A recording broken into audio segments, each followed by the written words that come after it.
தொடர்ச்சியா இந்த 4 கோடி விவகாரத்துல உங்களுடைய கருத்தை நீங்க சொல்ல போறீங்களா நேர்ல போயிட்டு? அது டார்கெட் பண்ணப்பட்டதா நீங்க ஏற்கனவே ஒரு தகவல் சொன்னீங்க. இல்லை, முழுக்க முழுக்க அது டார்கெட் பண்ணப்பட்டது. இது அரசியல் சூழ்ச்சின்னு தான் நான் சொல்லுவேன். உங்களுக்கே தெரியும். இப்போ உங்கள்கிட்ட ஒரு கேள்வி கேட்க வேல்முருகன்ட்ட, தமிழ்நாட்டில் இது வரைக்கும் எத்தனை கோடி ரூபா பிடிச்சிருக்காங்க? எத்தனை கோடி ரூபா பிடிச்சிருக்காங்க? அது கிட்டத்தட்ட ஒரு 100 கோடிக்கு மேல போயிருக்கு. எவ்வளோ? வேல்முருகன் சொல்றாரு. தம்பி, உங்க பேர் என்ன பேரு? சுரேஷ். என்ன டிவி? புதிய தலைமுறை. திருப்பி திருப்பி என்ன அதிகமாக காட்டக்கூடிய புதிய தலைமுறை டிவி. 200 கோடி ரூபாய்க்கு மேல பிடிச்சிருக்காருன்னு சுரேஷே சொல்றாரு. ஆனா 4 கோடி ரூபா யாரோ எங்கேயோ இதுக்கு என் பேரை சேர்த்து நீங்களும் பத்திரிகையில காட்டிக்கிட்டே இருக்கீங்க. 200 கோடி ரூபாய் மேல பறிமுதல் பண்ணியிருக்காங்க. நிறைய வியாபாரிகள் தொழிலுக்கு வச்சிருந்ததை எல்லாமே பிடிச்சிருக்காங்க. அது தேர்தல் கமிஷன், அது வேற. ஆனா ஏன் இப்படி இந்த 4 கோடி ரூபாய்க்கு மட்டும் நீங்க இவ்வளவு தூரம் இருக்கீங்கன்னு எனக்கு தெரியல. அதுவும் ஏன் பணமும் இல்லை. நான் ஏற்கனவே அன்னைக்கு நான் தேர்தல் பிரச்சாரத்திலே நான் சொல்லிட்டேன், இந்த பணத்துக்கு எனக்கு எந்த விதமான சம்பந்தம் இல்லை. என்ன இது பண்ணாங்க, திருப்பி நீங்க அதை கேள்வி கேட்டுட்டு இருக்கீங்க, சொல்லிட்டு இருக்கீங்க. இல்ல, அந்த பிடிபட்ட அந்த 3 நபர்கள் இது தேர்தல் செலவுக்கு தான் கொண்டு செல்லப்பட்டது அப்படின்னு வாக்குமூலம் கொடுத்ததா காவல்துறை ஒரு தகவல் சொன்னது. வேல்முருகனே எனக்கு வேண்டிய ஆளு. நீங்க என்ன பத்தி ஏதாவது சொன்னீங்க வச்சுக்கீங்களா? நீங்க நான் ஊர் திருநெல்வேலியில் இருக்கேன், நான் மெட்ராஸ்ல இருக்கேன். நீங்க நான் நயினார் நாகேந்திரனுக்கு ரூபா கொண்டு போனேன்னு வேல்முருகன் சொன்னார்னு வச்சுக்கீங்களா, அது நான் பொறுப்பேற்க முடியாதுல்ல.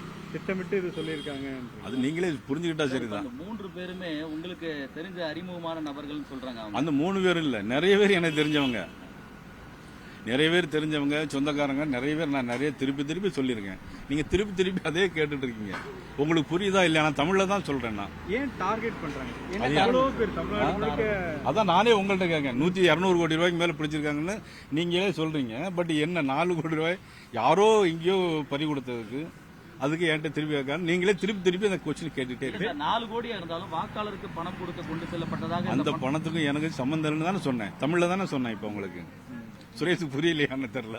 இல்ல, தொடர்ச்சியா இப்ப உயர்நீதிமன்றத்தில் கூட ஒரு வழக்கெல்லாம் போட்டாங்க. ஏன் திருநெல்வேலியை மட்டும் டார்கெட் பண்றாங்க? எனக்கு தெரியல சார். நீங்க தான் கேட்கணும். கேட்டு ஏதாவது சொன்னீங்கன்னா. கட்சி சார்பா திரு நயனார் நாகேந்திரன் அவர்களுக்கு வெற்றி வாய்ப்பு இருக்குங்கிற ஒரு ஆமா, அதுக்காக எதுவும் உங்களை மாற்ற வைக்கிற மாதிரி இல்ல, அது எனக்கு அதை பத்தி தெரியல.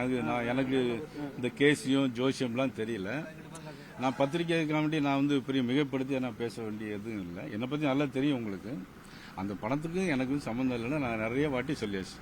இல்ல, அந்த ஹோட்டல்ல கைப்பற்ற அந்த 3 பேர்ல ஒரு நபர் உங்களுடைய பணம் தான் அப்படின்னு வாக்குமூலம் கொடுத்திருக்காரு.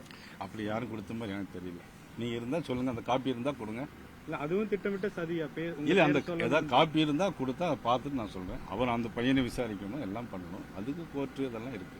சார், இப்போ உங்க நேரில் ஆஜராக சொல்லி சம்மன் கொடுத்துருக்காங்களா? வாங்கிட்டீங்களா? வாங்க போறீங்களா? சொல்லியிருக்காங்க. நான் நேரில் ஆஜராகுவேன். நேரில் ஒப்படைச்சிட்டாங்க.